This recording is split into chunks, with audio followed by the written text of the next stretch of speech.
So I'm a parent of a child in District 4 who opted out. Not this one. And he is a very strong student.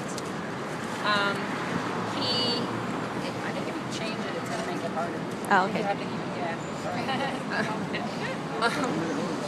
He has a very high IQ. He's gotten good grades all year. He's in years past when he took the standardized test, he gets high 3s, low 4s. He was one of the 2,500 kids who went and took the Hunter test this year, so he is one of the top students in New York City. And when they got his portfolio, the school gave him the Black Line Masters, and they submitted to the superintendent exactly what was requested. And whoever assessed the portfolio denied promotion to him. And the principal immediately got on the phone because she thought that was ridiculous. She had looked at the portfolio and had seen it to be up to her standards and beyond grade level.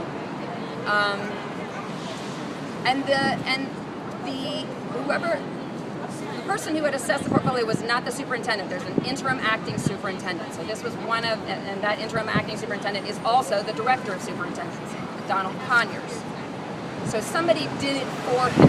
He assigned someone in his office to review the portfolios for District 4. She reviewed the portfolio, and when the principal got on the phone with her, the woman said, well, he failed the state tests. And the principal said, no, he did not take the state tests, which then caused the woman to reconsider entirely her decision. She ended up saying, well, then therefore he will be promoted, but he has to turn in more portfolio items. So what that said to me was that based upon the portfolio that the DOE asks to be submitted, they actually have no idea how strong a student is, because they got it really wrong when they looked at it for my kid. There's really no question that my child is performing at grade level. It's not a question. And so I want to know, for parents whose children didn't do well on the test, what's the point of that portfolio if they can't even assess it correctly?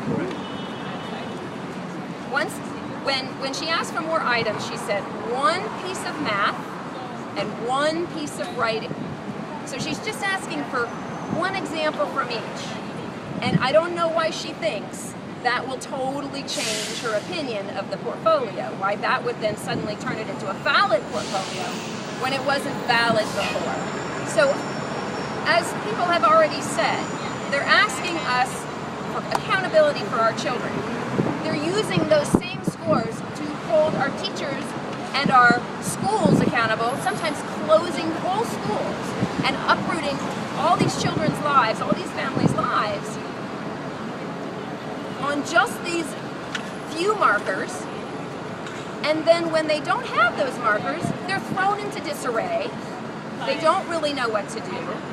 And then we find out in the Wall Street Journal and in other newspapers just this week that these people don't even bother to assess themselves. The system is completely backwards. If our school system is not working, it's these people who should be assessed, not our children. We don't need more assessment for them. That's all I have to say about that.